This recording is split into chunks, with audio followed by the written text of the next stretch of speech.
Assalamualaikum warahmatullahi wabarakatuh. Kita akan masuki materi bahasa Indonesia oleh Nurtiarina Panggabean.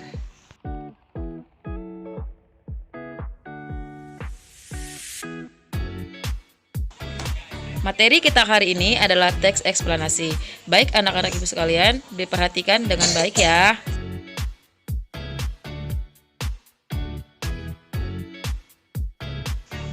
Teks eksplanasi. Teks eksplanasi merupakan teks yang menjelaskan tentang proses terjadinya atau terbentuknya suatu fenomena alam atau sosial. Dalam teks eksplanasi mengandung fakta yang dirangkai secara berurutan dan hubungan sebab akibat. Jadi, teks eksplanasi bisa berguna untuk menguatkan suatu kebenaran yang ada. Tujuan dari teks eksplanasi adalah untuk menjelaskan fenomena yang terjadi dan menjelaskan sebab akibat suatu peristiwa.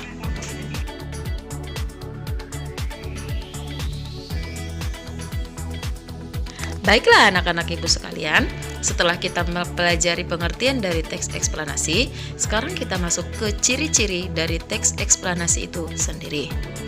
Yang pertama, struktur dari teks eksplanasi terdiri atas pernyataan umum, urutan sebab akibat, serta interpretasi.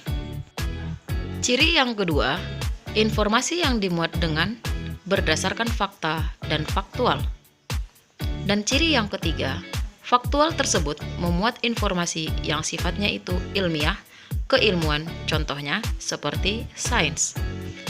Ciri yang keempat, sifatnya informatif serta tidak berusaha untuk mempengaruhi pembaca untuk bisa terpercaya terhadap hal yang dibahas. Selanjutnya yang terakhir, ciri dari teks eksplanasi adalah menggunakan square marker, yaitu contoh pertama, kedua, ketiga, dan sebagainya. Bisa juga dengan menggunakan pertama, berikutnya, dan terakhir. Setelah kita mengetahui ciri-ciri dari teks eksplanasi, kita masuk ke materi struktur teks eksplanasi. Struktur teks eksplanasi terdiri atas yang pertama, pernyataan umum. Pada pernyataan umum, berisikan pernyataan umum mengenai atau tentang topik yang akan dijelaskan pada proses-proses terjadinya atau proses keberadaannya.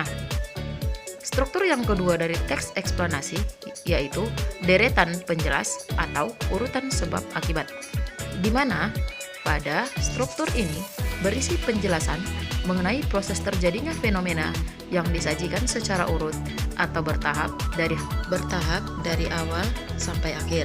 Struktur yang ketiga yaitu interpretasi, berisikan kesimpulan dari topik yang telah dijelaskan. Setelah kita mengetahui ciri-ciri dan struktur dari teks eksplanasi, kita akan membahas kaidah dari kebahasaan teks eksplanasi itu sendiri. Yang pertama, teks eksplanasi fokus pada hal umum atau generik, bukan terfokus pada partisipasi manusia atau non-human participants. Contoh, tsunami, banjir, gempa bumi, hujan, serta udara. Kaidah kebahasaan yang kedua dari teks eksplanasi dimungkinkan untuk menggunakan istilah ilmiah. Lebih banyak menggunakan verba material serta verba relasional atau kata kerja aktif.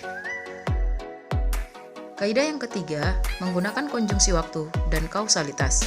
Contohnya, kata sehingga, pertama, jika, bila, sebelumnya, dan kemudian.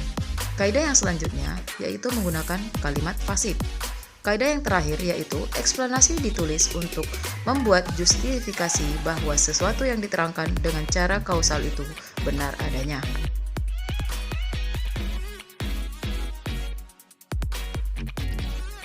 Setelah kita mempelajari pengertian, ciri-ciri, struktur, dan kaidah dari teks eksplanasi, berikut Ibu berikan contoh dari teks eksplanasi tersebut.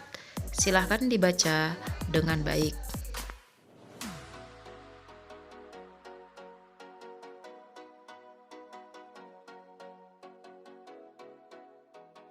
Terima kasih, demikian video pembelajaran bahasa Indonesia materi teks eksplanasi oleh saya Nurtiarina Panggabean. Wassalamualaikum warahmatullahi wabarakatuh.